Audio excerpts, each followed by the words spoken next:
You are listening to Free Cents a Minute, an adult podcast for those that are 18 or older. If you're not 18, shut this the bloop off. It's all about sex, sex, sex.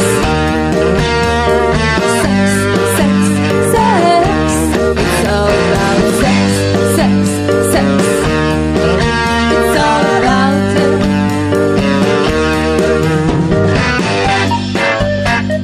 Hey there, everybody. This is Kelly, and I have to tell you, I had a blast listening to my darling Maggie's wonderful fuck buddy casual sex tutorial podcast. Believe me, if I was 10 to 20 years younger, I would be taking that advice and running with it. But I have something a little different for you today. Maybe a little older for you today. But let me recap Maggie first. She loves her fuck buddies. She loves her casual sex.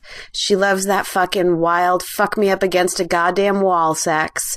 And she loves those big guys that she can just flop an arm over when she's done for about 5 minutes. And I think that rocks. But here is my issue. What happens? Oh, and this brings to mind some visuals for me. When Miss Maggie reaches her peak and then passes her peak and maybe settles down. Now, of course, not settles, because you know a girl like Maggie is going to wind up with some crazy fucktastic guy who just wows her in bed, because I don't think she could. I mean, she's like me, and you have to have a wild guy in bed. And I do, and it's wonderful. But what happens when maybe, that biological clock starts ticking and she's got a couple of kids? Scary to think about, isn't it, Maggie? Oh, yes, I know you think it is. You just cringed, I bet. Oh, I hope I didn't make too many of you cringe. But when that happens, and inevitably we all get older, if we don't die. I mean, we get older and we reach through these life stages, kind of these rites of passage. And at some point you find yourself getting married, as terrifying as that may sound. So, 5 years into it, if there are a couple of rugrats, how on earth do you keep the sex from getting boring? When you're old like me, when you're, say, 40. So this podcast is going to be as much for my darling Maggie as for all of you wonderful downloaders. Now, you can all be thinking about, Maggie during this reaching her peak. But I think it'll be sage advice that you all can use. And you know how me, Kelly, how I love to talk about things that are important to me. And this is one such thing. Oh, yeah. So get ready for some advice. It's not really a rant, but it comes pretty close. So I'm going to talk to you in this podcast about a couple of things. First, like I said, when you're old like me, when you've got the family going on, when you've got all that stuff and you settled into the routine where you're taking the garbage out every Wednesday and you go out to dinner twice a month and you have these couple friends that you hang out with and play like cards, and life just becomes this routine. And you think back to all the shit that Maggie talked about where, some girl brushed her tits up against your shoulder and she put her hand on your lower back and she was buying you drinks all night, and then you took her back to her place and just fucked her like fucking crazy. And you still remember that fuck. But here you are, married 5 years with a couple of kids. What do you do? Because, your regular Wednesday night fuck has come and gone, and oh my God, what happens? So we'll talk about that. And I'm going to actually finish off with a little bit of kink etiquette because, you almost know by now, I'm a very kinky person. Kelly is a very kinky person, oh yeah. And I am trying to bring you all over to my side, to the dark side. It actually reminds me of a t-shirt I saw. And I say all the time, come to the dark side, we have cookies. And there's a fucking t-shirt that says that on the front. Come to the dark side. We have cookies. But on the back, I loved this. It says what in these like big screaming letters, you know, the letters that look like they're screaming. What? Are you surprised we lied about the cookies? I have to get that t-shirt. It is the perfect t-shirt for me.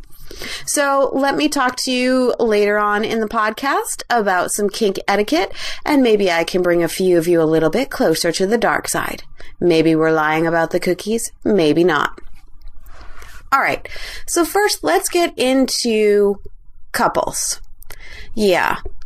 Older couples, married couples, that kind of thing.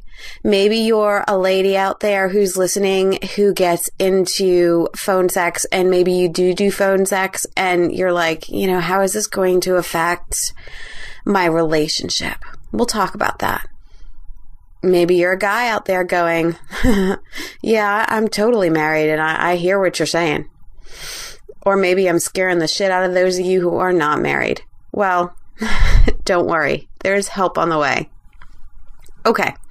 So first of all, let me start off by saying why I'm talking about this.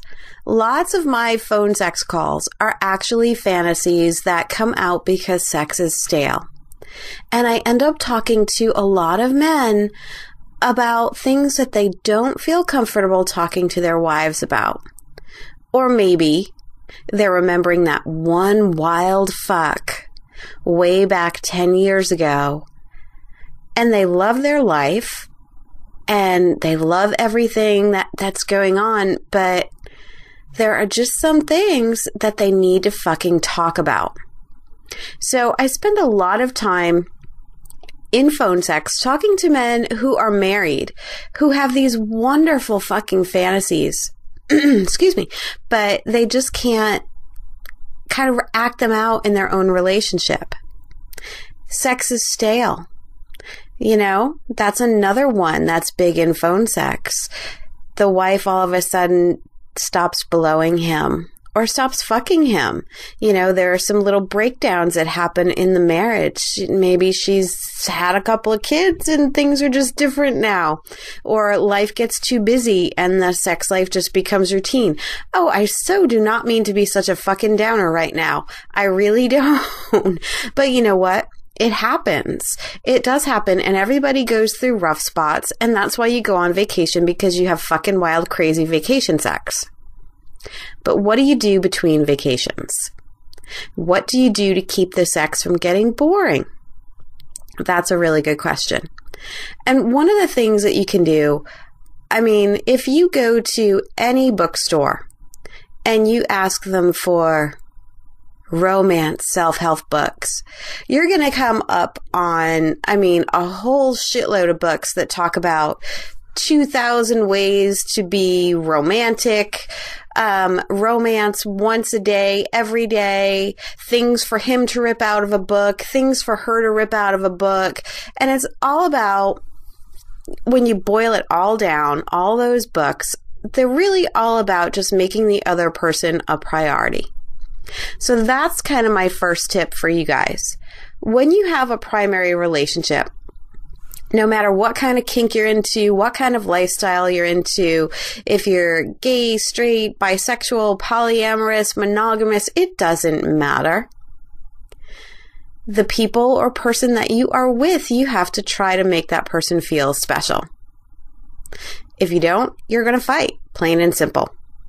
And I think where phone sex is really helpful is helping someone with those fantasies, because it's an outlet. You can talk about how much you want to do pussy worship with me. And I'll sit there and I'll let you talk to me for an hour about it, because maybe you're not getting that at home. Maybe you're getting someone who's not into oral sex anymore, but that's a big fantasy of yours, so you want to share it. Go for it. Find a healthy outlet. Now, about those romance books, they are all fun. And believe me, Maggie is going to laugh her ass off when she hears this part, but I've got 3 of them. I do. I've gotten these from various adult stores.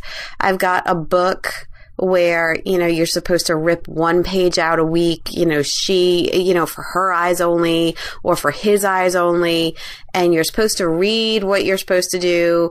And then you're supposed to surprise your partner and leave hints and clues and all kinds of shit. Let me tell you, I haven't done it once. I've ripped out a page. I've read it. I just haven't done it. Does that mean that I suck as a wife? Hell no. I am a crazy fucking bitch in bed. Oh, yes, I am. And it's a lot of fun. Does my husband have fantasies that maybe I'm not so keen on? Maybe. And is that normal? Fuck yeah. I see his porn. I've seen his porn stash, and I know there are things that he loves to watch. I mean, some lesbian wrestling crazy shit that he's totally into. And you know what? I'm not going to have a lesbian